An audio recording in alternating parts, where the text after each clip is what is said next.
Ok, bienvenue dans la présence de Dieu. Je veux que nous puissions parler d'un thème que j'ai intitulé L'Église face aux œuvres perverses du diable. L'Église face aux œuvres perverses du diable. Il s'agit de l'Évangile Saint-Matthieu. L'Évangile Saint-Matthieu, chapitre 16, verset 18. Évangile Matthieu, chapitre 16, verset 18. La Bible dit ceci. Et moi, je te dis que tu es Pierre, et que sur cette pierre je bâtirai mon église, et que les portes du séjour des morts ne prévaudront point contre elle. L'église face aux œuvres perverses du diable. Bien-aimé, l'église a été construite. Les œuvres du diable aussi sont là. Le Seigneur est vivant. L'auteur est l'initiateur de notre foi. C'est lui qui consomme notre foi. Je veux que nous puissions parler de l'église et nous allons prier aussi pour cette église. Vous savez, l'église, c'est un patrimoine commun. C'est notre endroit de se retrouver et d'invoquer notre Dieu. C'est par ici que l'Éternel nous vient en aide, nous vient au secours. C'est par cet endroit que l'Éternel délivre et aussi les âmes. Alors, l'église bien-aimée, ce terme est employé uniquement dans l'évangile de Matthieu. Vous allez remarquer, là où nous venons de lire, dans Matthieu chapitre 16, verset 18, l'Éternel parle de l'église. C'est le Seigneur qui parle. Le Seigneur s'adresse à son serviteur, son disciple, Pierre, qui avait répondu au Seigneur que tu es Christ, le Fils du Dieu vivant. Alors le Seigneur était content de cette révélation, lui répondant que ce n'est pas les choses humaines qui t'ont révélé cela, c'est mon Père qui est dans le ciel. C'est pourquoi tu es Pierre, et que sur cette pierre je bâtirai mon église, et que les portes de ce jour de mort ne prévaudront jamais, aucun jour, contre l'église. Alors, donc ce terme l'église, quand le Seigneur dit mon église, Christ a insisté sur le fait que lui seul en est l'architecte. C'est-à-dire c'est lui qui a bâti. C'est le Seigneur qui a bâti son église. C'est le Seigneur qui avait le pensée de bâtir son église. Quand il dit mon église, Christ a insisté sur le fait que lui seul en est le bâtisseur. Quand Christ dit mon église, cela signifie c'est lui qui insistait sur le fait que lui seul en est le propriétaire. Et quand il dit je bâtirai mon église et que les portes du séjour des morts ne prévaudront point contre elle, le Seigneur va insister aussi vis-à-vis de l'église, vis-à-vis de ses enfants, que lui seul qui est le Seigneur. Et quand on parle du Seigneur, on voit quelqu'un qui est au top. On voit quelqu'un qui a la souveraineté. On voit quelqu'un qui a la suprématie. Personne ne peut monter au-dessus du Seigneur. Tout le monde, nous sommes sous ses pieds. Donc, que ce soit les esprits, que ce soit les humains, que ce soit les choses, tous lui ont été soumis. C'est-à-dire tout le monde est en dessous du Seigneur. Parce que c'est lui le bâtisseur. Alors, quand on dit l'église, le mot grec pour l'église, cela signifie ceux qui sont appelés en dehors du monde. C'est-à-dire l'église, bien aimée, c'est le rassemblement de tous ceux qui ont été des pécheurs. Le Seigneur les a tirés du monde, il les a introduits dans son église. C'est-à-dire être baptisé du Saint-Esprit, le Saint-Esprit nous a imprégnés dans le corps de Christ qu'on appelle l'église invisible, l'église universelle. C'est-à-dire le mot grec pour l'église, cela signifie ceux qui sont appelés en dehors.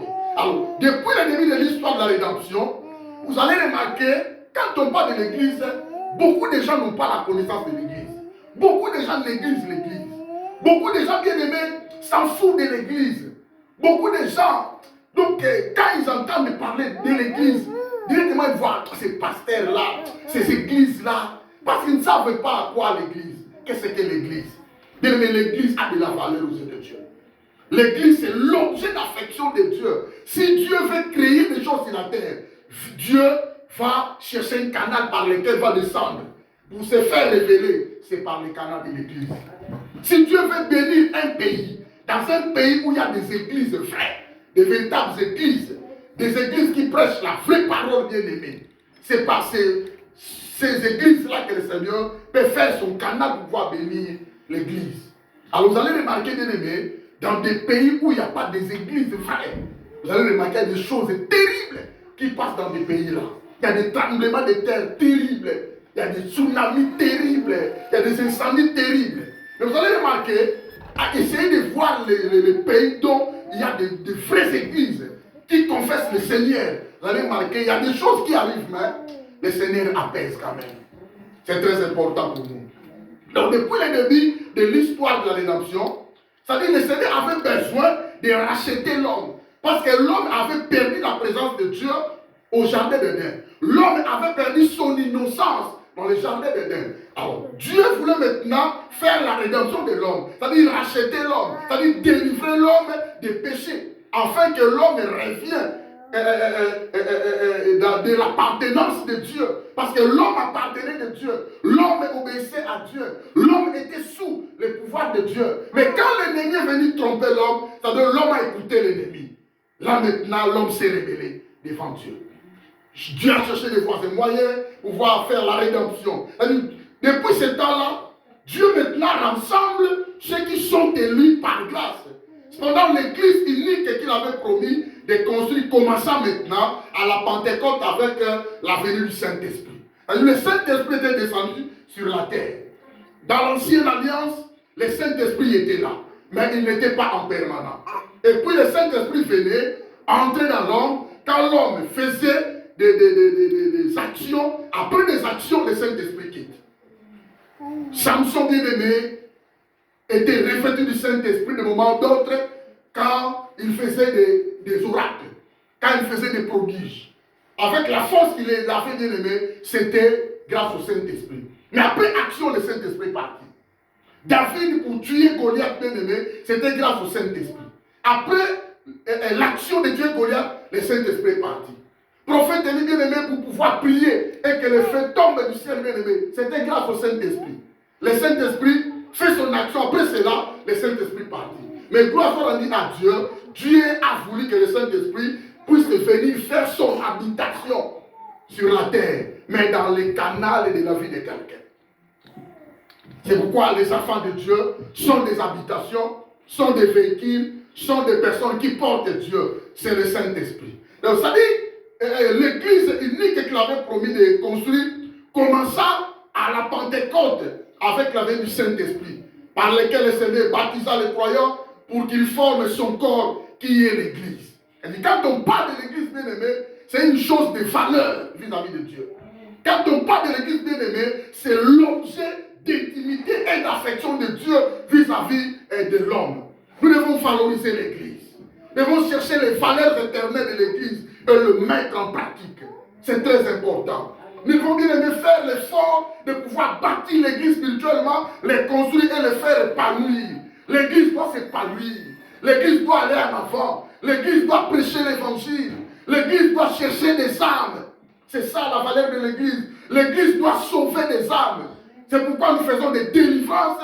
Nous faisons des délivrances par rapport aux liens, par rapport aux malédictions, par rapport aux condamnations, pour pouvoir sauver des âmes qui foncent vers le séjour des morts. C'est très important. Les portes du séjour des morts ne prévaudront point contre elles. C'est la promesse que le Seigneur avait donnée pour son église. Alors quand on parle des portes du séjour des morts, les portes du séjour des morts, bien aimés, représentent, écoutez bien, c'est par là que nous allons faire notre prière aujourd'hui.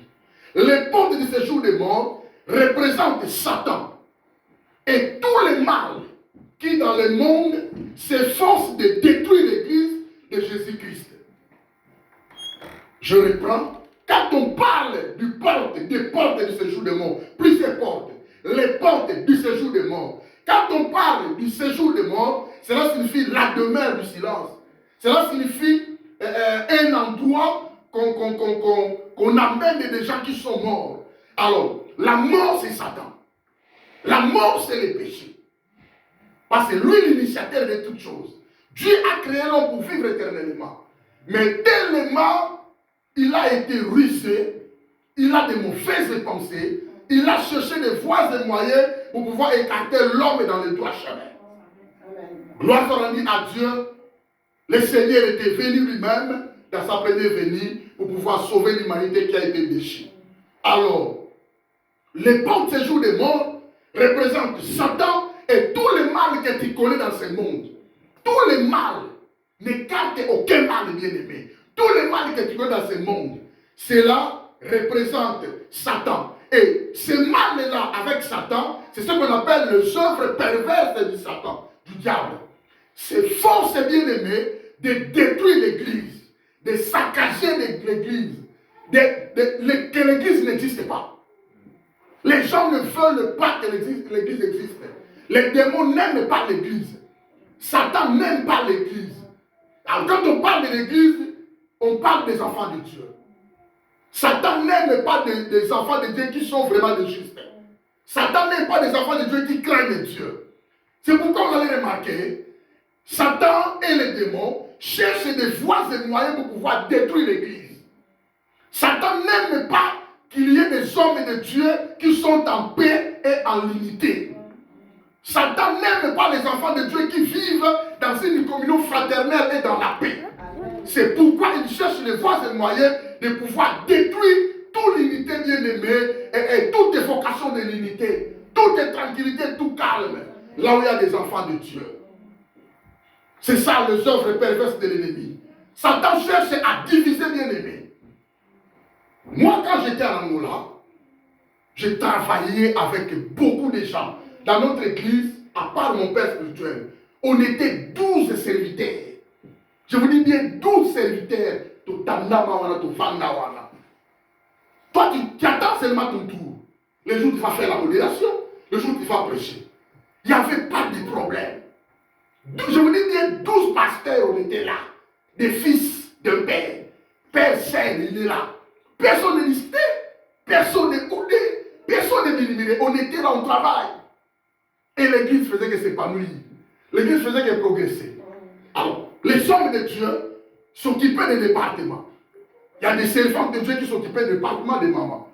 Il y a des serviteurs de Dieu qui s'occupaient de jeunesse, d'autres de l'école du dimanche, d'autres de la musique. C'est-à-dire, vous allez remarquer l'unité, la cohésion et la paix dans une église. C'est très important. Mais qu'est-ce qu'on est en train de remarquer? Là où il n'y a pas de gens, mais c'est là où se trouvent beaucoup de divisions dans nos églises ici, en Europe. Donc il n'y a pas de gens.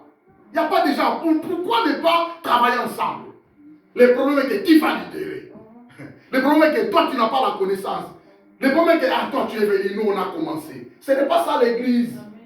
Je vous avais toujours exhorté, n'aimez pas ces choses-là. Ah, nous avons commencé avec Pasteur Simon. Et ils sont venus. Non, bien aimé, n'aimez pas ça. Acceptez les gens qui ont la grâce de Dieu. C'est très important, mes amis. Si nous voulons vraiment que Christ soit glorifié, travaillons ensemble. Ayons de l'unité entre nous. Je vous avais dit qu'il y ait la communion fraternelle. Parce que nous confessons une seule foi, un même Seigneur, un seul baptême, un seul Dieu, un seul Père, un seul Esprit. L'Esprit n'a jamais divisé. C'est très important. Pierre et Jean travaillaient ensemble avec les disciples. Apôtre Paul travaillait. C'est très important, mes amis. Donc, les œuvres perverses du diable sont face vis-à-vis de l'Église pour pouvoir détruire l'avancement. Satan est là pour freiner, pour bloquer la progression de l'Église. Vous allez remarquer, à part la progression, parmi les œuvres perverses de l'ennemi, vous allez remarquer la première chose. Satan fait en sorte que les enfants de Dieu deviennent des victimes des signes du temps de la fin. Vous connaissez cela. 2 Timothée chapitre 3, verset 5. Les choses que nous allons citer dans ces versets, vous allez remarquer que ça se trouve plus dans l'église que le monde. 2 Timothée chapitre 3, verset 1 à 5 ou 6. Ce sont des choses que l'apôtre Paul est en train de prophétiser, que nous allons rencontrer au temps de la fin. Mes amis, nous vivons le temps de la fin. Sache que dans les derniers jours, c'est-à-dire les derniers jours, les jours avancent, bien aimés. Les jours avancent, lentement si nous avançons, les jours aussi avancent. Sache que dans les derniers jours, il y aura des temps difficiles. Car les hommes seront égoïstes. C'est clair. Il y a de l'égoïsme vis-à-vis des gens. Amis de l'argent, fanfarons, hautains, blasphémateurs, rebelles à leurs parents, ingrats, irréligieux, insensibles, déloyaux, calomniateurs, intempérants, cruels, ennemis des gens de bien, traîtres, emportés, enflés d'orgueil, animant aimant le plaisir que Dieu, plus que Dieu, ayant l'apparence de la piété, sont des hypocrites, mais régnant ceux qui en fait la force. L'apôtre est en train de recommander son fils spirituel Timothée, qui était pasteur dans cette église. Il a dit, éloigne-toi de ces hommes-là. Sinon, tu risques d'être contaminé. Éloigne-toi. Alors, moi, bien aimé, au lieu de prêcher chaque élément qui manifeste des signes, moi, je prends 2 ou 3 pour pouvoir se focaliser à un objectif. L'objectif principal de l'ennemi, quand on dit les œuvres perverses du diable, la première chose que l'ennemi fait, l'ennemi bien-aimé détruit la conscience des enfants de Dieu. Or, les enfants de Dieu marchent avec la foi et la conscience ensemble.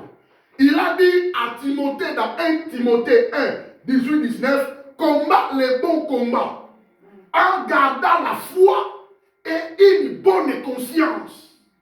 Donc, quelques-uns l'ont perdu. Il a cité 2 personnes, Hyménée et Alexandre. Regardez le verset.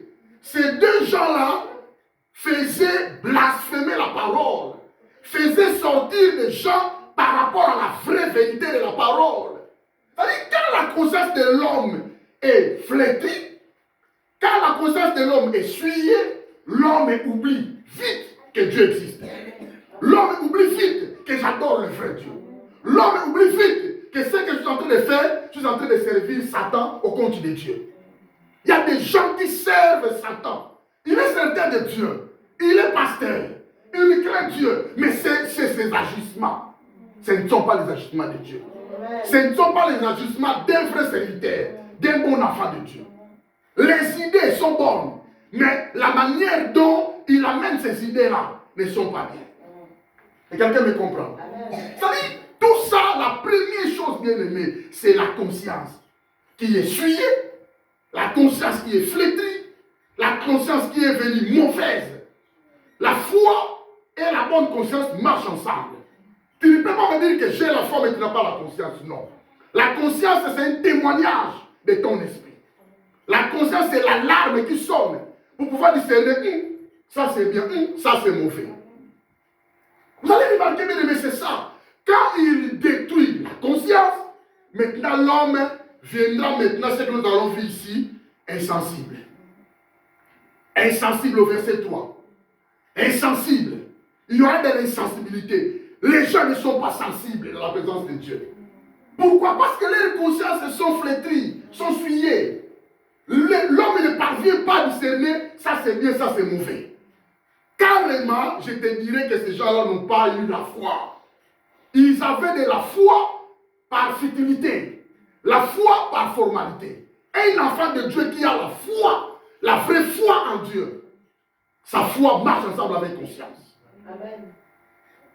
Quelqu'un me comprend? Notre conscience a été sanctifiée grâce au sang de Jésus.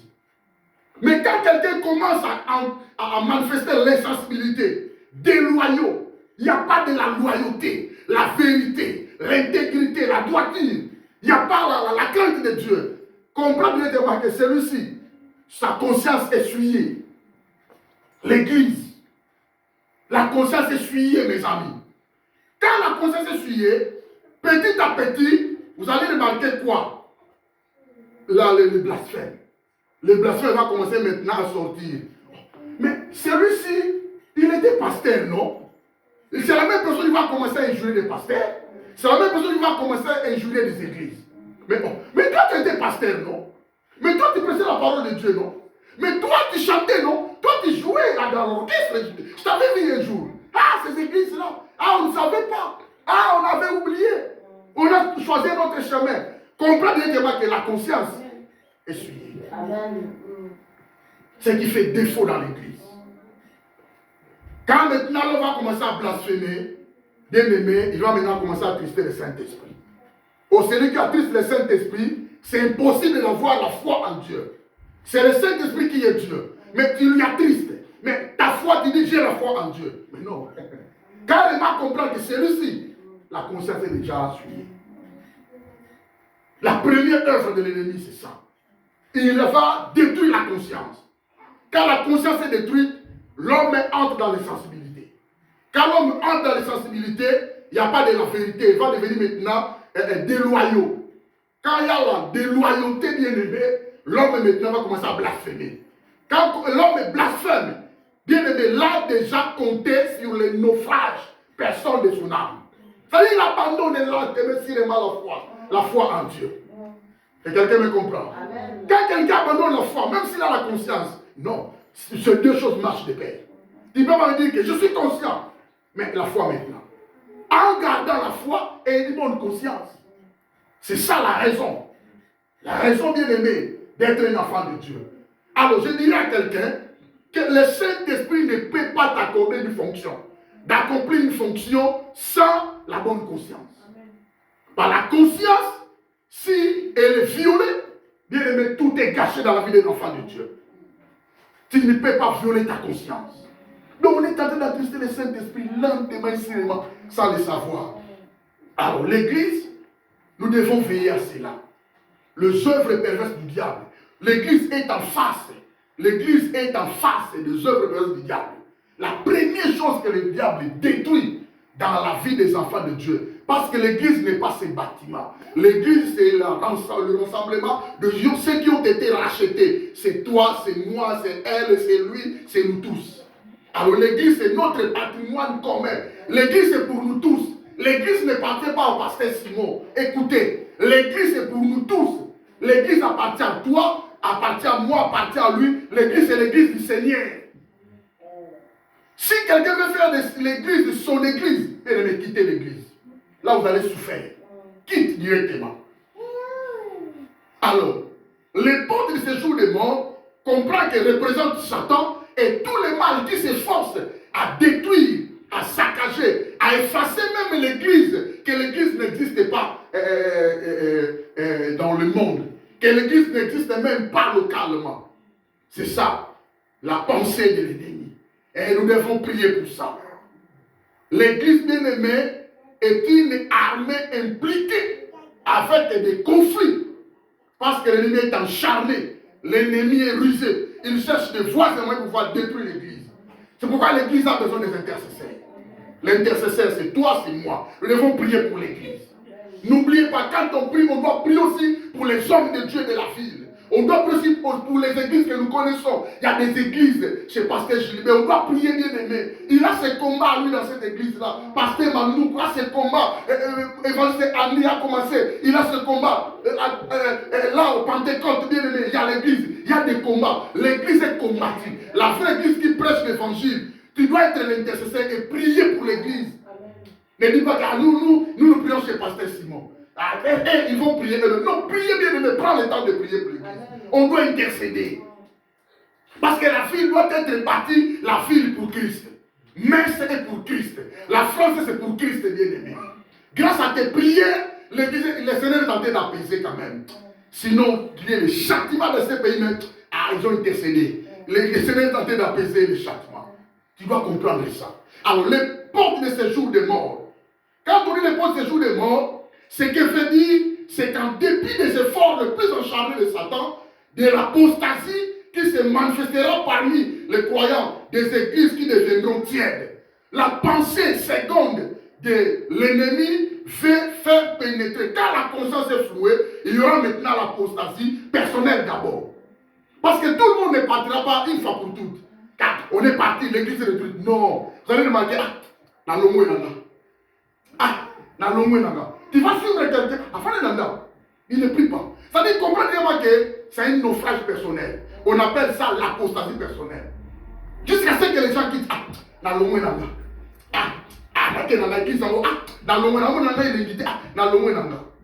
C'est comme ça, bien aimé. C'est-à-dire, seconde pensée est que l'église devient de plus en plus tiède. Quand il y a la tiédeur, les gens vous disent maintenant, tu vois, l'onction est athée.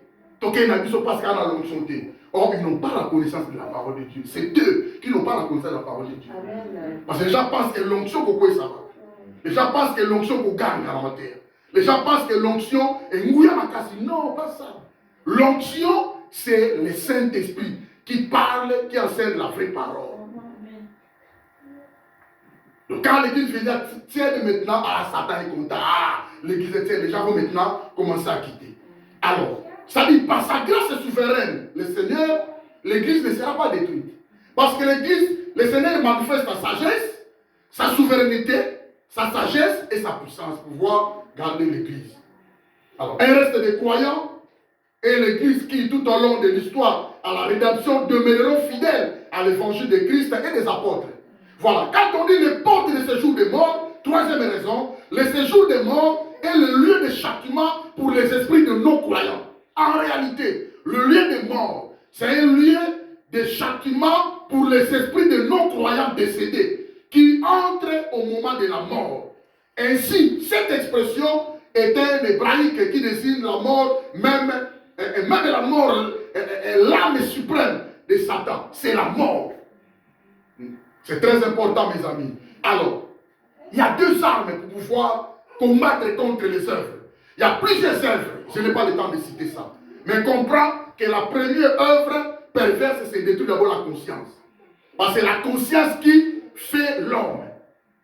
La conscience marche ensemble avec l'esprit de l'homme lié à son âme.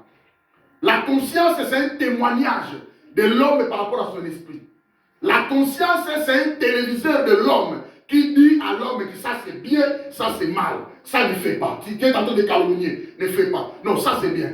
Ça c'est bien. Aide-les, qu'il avance, qu'il progresse. Ça c'est pas bien. Tu es en train de blasphémer. Mais ça c'est bien. Tu aimes les gens, oui c'est bien. Continue à aimer. Pratiquez même des bonnes œuvres. C'est la conscience qui va te dire ça. À moins que tu sois un petit enfant, un bébé, tu ne connais pas. Mais c'est la personne qui a la maturité doit discerner les choses bonnes, les choses mauvaises. Les langages bons et les langages mauvais. C'est très important, mes amis. Les actions mauvaises et les actions bonnes. Ce que tu es en train de dire, il faut faire attention. Il faut faire attention. Ce que tu es en train de propager, aujourd'hui, ça, la Satan, ton âme. Nous devons être pris d'un bien-aimé. Et faire que nous tonga. On va dire comment on servir à Satan. Nous allons à l'église. On servir à Satan, malin.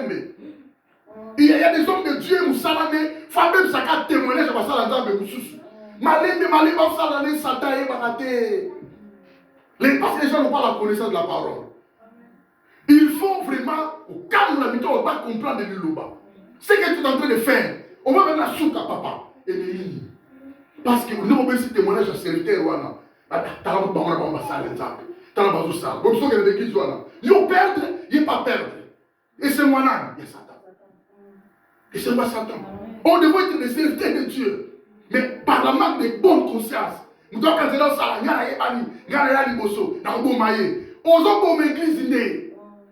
ça les savoir. Donc il faut faire attention. Surtout dans le témoignage, il faut faire attention. Il faut faire attention. Aux anneaux serviteurs à Satan, on peut s'aller dans la noyer. Donc, mini boutoyer par la yoté. Pour aller pour conscience, c'est à Kobe. Voilà, Satan, vous savez, vous n'êtes pas capable. On dit à Kounatran. Profitons dans la bourre, vous n'êtes pas bébali. Mais on dit quand on est Satan a des sénaux. Balinga kateto za la ini, balinga kateto liak ensemble, balinga kateto yo kanaka. Faut qu'un problème ça la poto panzana. Bon, il dit la réconciliation, t'as la momoko. Nous avons besoin de battre ma salle à Satan. N'a mis les choses dans son il faut être vraiment prudent.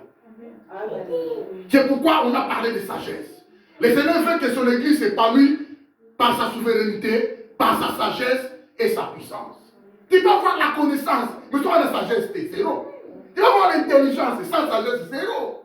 C'est quelqu'un qui comprend. Donc il y a deux armes bien-aimées par lesquelles le Seigneur utilise pour que son église ne soit pas détruite. N'oubliez pas, c'est une promesse que le Seigneur nous a donnée. Que les portes de séjour, que les portes du séjour des morts ne prévaudront point. Quand on dit prévaudront, cela signifie dominer, c'est-à-dire monter sur l'église. C'est-à-dire les hommes de Satan vont monter dans l'église, va commencer maintenant à faire abaisser l'église. Mais le Seigneur a promis que Ces œuvres-là n'ont pas le droit de monter, de envoler sur l'église, de dominer sur l'église, de prendre le devant sur l'église. Parce que lui-même, il est là. Il y a deux armes par lesquelles l'église revêtue pour pouvoir combattre. Premièrement, c'est l'épée de l'esprit. L'épée de l'esprit. Deuxièmement, c'est la puissance spirituelle. Très important, mes amis. Vous devez connaître ces choses. Faites attention d'être le serviteur de Satan. L'église est une armée bien-aimée. Nous sommes une armée impliquée dans un conflit spirituel. Nous combattons par l'épée et par la puissance de l'esprit. L'église est engagée. Nous sommes engagés dans une lutte acharnée contre Satan et le péché. C'est très important. L'esprit du Saint-Esprit remplit l'église. Il est comme un guerrier brandissant la parole vivante de Dieu, c'est-à-dire à travers la parole, délivrant le peuple à travers la parole et de la domination de Satan et de toutes les puissances conquérantes de ce monde enténébré. C'est très important, mais n'oubliez pas, l'épée de l'esprit, c'est la parole de Dieu. Éphésiens chapitre 6. Alors nous allons prier, nous allons prendre le temps de prier. Je veux que nous puissions prier, bien-aimés. L'église, Éphésiens chapitre 6, verset 17. La Bible nous dit ceci. Prenez aussi les casques du salut et l'épée de l'esprit, qui est la parole de Dieu. Prenez aussi les casques du salut et l'épée de l'esprit, qui est la parole de Dieu. C'est-à-dire l'épée de l'esprit, c'est la parole de Dieu. L'épée de l'esprit, bien aimé, c'est l'arme offensive du croyant dans la lutte, dans sa lutte contre les puissances du mal. Bien aimé, tu n'as rien à craindre si tu as la vraie parole de Dieu. Tu n'as rien à craindre si tu as la connaissance de Dieu. Je dirais à quelqu'un bien aimé, s'il y a la détresse qui se présente, s'il y a les combats dans ta vie, n'allez pas loin, bien aimé. Allez prendre la parole de Dieu. Amen. Tu dois proclamer ces paroles-là avec foi. S'il y a des choses qui ne vont pas bien dans ta famille, bien aimé, tu dois prier, mais appliquer la parole de Dieu. Applique ça, bien aimé. La Bible dit, ils te feront la guerre. C'est la parole de Dieu. Ils te feront la guerre, mais ils ne te vaincront pas. C'est le Seigneur qui parle. Il a dit, je suis avec toi pour te délivrer, dit l'Éternel. C'est-à-dire, il y a des promesses dans cette parole. Jérémie 1, 19. Hein? Ils te feront la guerre. C'est une promesse. Dans ta vie, il y aura des guerres. L'église sera toujours combattue. Et quand vous saillotez, ceux qui me tombent l'église, mais l'église est combattue, tu connais déjà. Toi, applique la parole. L'Éternel a dit, je serai avec vous pour pouvoir vous délivrer. Et quelqu'un me comprend? C'est des choses qui arrivent dans ta vie, bien-aimé. Parle, bien-aimé. La Bible dit, ils te feront la guerre, mais ils ne te vaincront pas. Alléluia. La Bible dit, toute arme forgée contre toi sera nulle et sans effet. Allez, commencez maintenant, lève-toi. Sera nulle et sans effet. Prends ton pouvoir, prends ton autorité. La Bible dit, voici, je vous ai donné le pouvoir de marcher sur les serpents et les scorpions et sur toutes les puissances du malin. Allez, lève-toi, commence à marcher. Quelqu'un me comprend? Mais tu as la parole en toi. Il ne faut pas pleurer. C'est très important. Quand tu vois que les choses ne vont pas bien, qui touche à ceci ne marche pas. Tu es allé toucher à cela ne marche pas. Tu ouvres ces portes et ça ne s'ouvre pas. Oh, tu es allé chercher, ça ne marche pas. Lève-toi. La Bible dit pour moi, un enfant de Dieu, il n'y a donc maintenant aucune condamnation pour tous ceux qui sont en Christ. Amen. Moi, je suis un enfant de Dieu. D'où tu es venu, toi, la condamnation. Allez, libère ma vie. Au nom de Jésus. Tu dois parler. C'est ça l'épée de l'esprit. L'église est combattue, bien aimée, mais grâce à la sagesse de Dieu, grâce à la souveraineté de Dieu, grâce à la puissance de Dieu, grâce à l'épée de l'esprit, la parole de Dieu, nous allons appliquer, nous allons parler. Et l'église a besoin d'une doctrine saine, la vraie parole et non des hérésies. L'église a besoin de cette parole. C'est très important. Donc l'épée de l'esprit, c'est la parole de Dieu. Tu dois l'appliquer. Si tu vois les choses ne vont pas bien, bien aimé, je dirais à quelqu'un, tu n'as jamais été maudit. Depuis que tu as reçu Jésus, toutes les malédictions de ta vie, le Seigneur l'avait emmené sur la croix. Il avait dit, tout est accompli sur la croix. Il dit, t'étais le star. Personne ne viendra encore faire un sacrifice que le Seigneur avait fait. Tu dois parler. La Bible dit, c'est pour la liberté que le Seigneur nous a affranchis. Et si que le Fils vous affranchit, vous serez totalement libre. Ah, je suis libre. Amen. Que cette condamnation quitte ma vie. Et tu n'as jamais été condamné, toi, tu ne connais pas. C'est quelqu'un qui me comprend. Amen. La Bible dit dans toutes ces choses, les choses mauvaises, dans toutes ces choses mauvaises-là, nous sommes de plus qu'un vainqueur par celui qui nous a aimés. Amen. Qui nous a aimés? Le Seigneur. Il nous a aimés au passé. Il nous aime aujourd'hui. Il continue à nous aimer. Amen. Je vous avais dit cela. Pourquoi? Parce qu'il renouvelle chaque matin sa bonté. La Bible dit, les bontés de l'Éternel ne sont épuisées et ses compassions ne sont à son terme. N'oubliez pas, il y a 4 éléments. Quand on parle des bontés de Dieu, l'amour de Dieu est là, la grâce de Dieu est là, la bienveillance est là et la miséricorde est là. Pourquoi tu vas pleurer? Ne pleure pas. Il y a des versets que tu vas appliquer. Toi, tu ne fais pas la lecture. Il faut faire la lecture. Il faut souligner dans tes prières, cite ça. Au fur et à mesure, tu bloques le verset aujourd'hui. Demain encore un verset. On commence à verset belé. Regarde, on a dit qui Bible. Naïe quand on a lu Koloba, on a pèse on a lu Koloba. Attends 2 heures du temps. Et ça la moutou. Et ça la moutou. Bana banda, na bloka kaka. Na bloka kaka, na kangaka, na plika kango. Ça l'a beaucoup bien aimé. Tu seras vainqueur à solo. Les enfants de Dieu qui disent, nous sommes de plus qu'un vainqueur, mais t'as gardé. Nous sommes de plus qu'un vainqueur, mais t'as la condamnation. Nous sommes de plus qu'un vainqueur, Kassima, Botate, tu es vainqueur, Botate. Nous sommes de plus qu'un vainqueur, il n'y a pas de succès. Aux autres, il faut voir la foi. Amen. Donc ta foi doit être, tu dois travailler dimanche, il faut faire l'effort de vivre ta foi seule. Ne comptez pas aux gens, ne comptez pas voir les gens. Et l'église dit, ah, je vais batailler, non, ne tiens pas compte de ça. Tiens ma moine.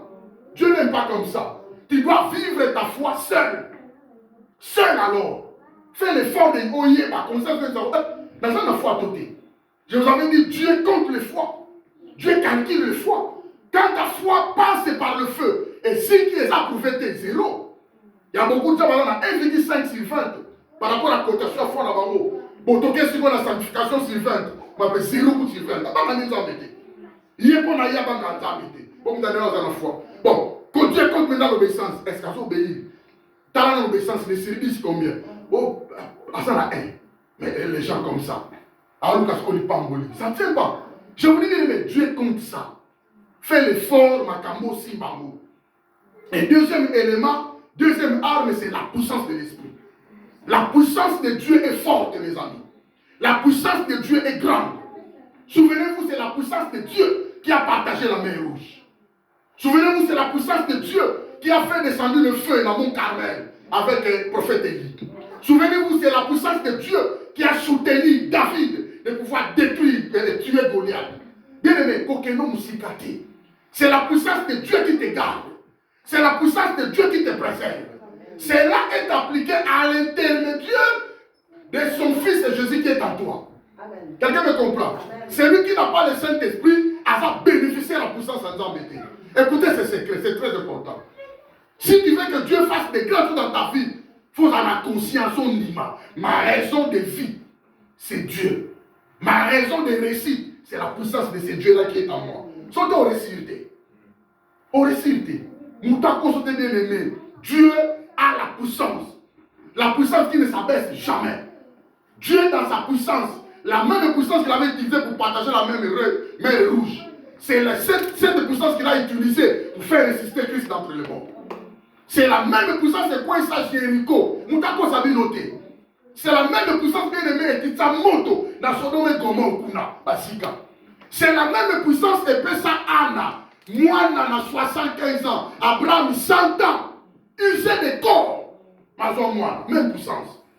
Donc, tu ne peux pas diminuer Dieu. Moi, je vais dire après ça, docteur, mais raison. La vie qu'a ce docteur a dit, comme il m'a dit, enfant dans l'anda. Pourquoi il dit ça, mais bien été. En dit, la docteur. Je vous avais expliqué un jour. Nous avons un monde. Nous avons un monde différent. Il faut appeler ça différent. Nous avons un monde, nous avons une rapidité. Ça, vous avez un Zambé. Nous avons un monde, nous avons un Zambé. Bon, là, nous avons tout le monde, ça, quand on a une crise. Le rabbin a un monde, on a dit nous. Il faut atteindre les sens pleins. Ensemble, la tête. Mais pourquoi? Avec la propriété, quand on a eu un rapport d'urgence. Mais nous avons un monde, nous avons un monde. Nous avons un problème. Il y a vraiment un comment la porte d'urgence a dit, bon, il y a des bémites. Bon, il y a des bémites. Tu vois, il y a un consigibota. Il y a qu'un signe de moi, ça, c'est l'église, attention. Il y a un consigibota. On se va s'appeler à qui? Au nom de Jésus n'a yé moko devant des milliards de démons. Nous avons eu Amen. Et quelqu'un me comprend? Amen. Croyez-moi bien aimé, l'église de Dieu, nous devons accepter que la puissance de Dieu est là. Dieu est capable, Dieu est fort, avec incomparable. Sa puissance est forte, sa puissance est grande, sa puissance est terrible, sa puissance bien aimée est soumise à la stérilité est soumise. La puissance de Dieu. Le chômage est soumise, bien aimé. Nini, au diabète, au sida, au Covid, na chien jamais. Quelqu'un me comprend? Oh, ça stérile. Abonné m'a pas le belé. Besoin de m'en mettre. Et ça na chien jamais. Quelqu'un me comprend? Moutakabula mais rouge à Tchakabou. Mais rouge et Kabalou, dans ma salon, dans le Sarane. Aloba qui coûte tout pour ça, Aloba. Et comme sec. A Tchakaga. Mais rouge, Ngomo Kwe Pakati. A ça, dans le Sarane la tête. Quelqu'un me comprend? Donc, continue la puissance de Dieu. Alors, dernier secret. Bien que les œuvres des personnes de l'ennemi et Zawana acceptent la parole. Fais l'effort de connaître la parole. Accepte que la puissance de Dieu accompagne la parole. Tu as besoin de quelque chose. Ta foi. Quelqu'un me comprend? Ta foi. Ta foi va te sauver. Dans le dimanche, la femme au perte du sang pendant 12 ans a faufilé et l'a entendu parler de Jésus. A dit, nous avons dit ça Nazareth. Maou la foule, obstacle. Mais Maou a faufilé obstacle. Il y a un côté à caca. Nassi a encore la porte à côté. Elle est allée toucher le pan de la robe, Seigneur. Directement qu'il est Katan. Règle il y a 12 ans. Son mon amour. Quel solo. Quelle saleté. Hein? Combien de bilambas chantera par jour? Nous allons ça bimba penza. Mais le Seigneur a dit aux apôtres, quelqu'un m'a touché ici. J'ai senti à moi une force. Si on dit force, ça dit puissance. Si on dit force, ça dit énergie. Si on dit force, ça dit travail, mon que salami. Pas besoin de physique, si on dit force, ça dit F. Si on dit énergie, ça dit double effet. Et là, on dit salami, la physique, la chimie, la biologie. Forcément, que salami, il y a quelqu'un qui est sauvé, sûrement. Pierre a dit, mais Seigneur, il y a beaucoup de gens qui nous entourent. Non. Je suis Dieu, je connais moi-même. Regardez la femme tremblante. Seigneur, c'est moi. Ah, ta foi t'a sauvé. Amen. Ta foi t'a sauvé. Forme de Rubik, ça y est. Ça, la foi aux zéro. Or, il est impossible de lui être agréable.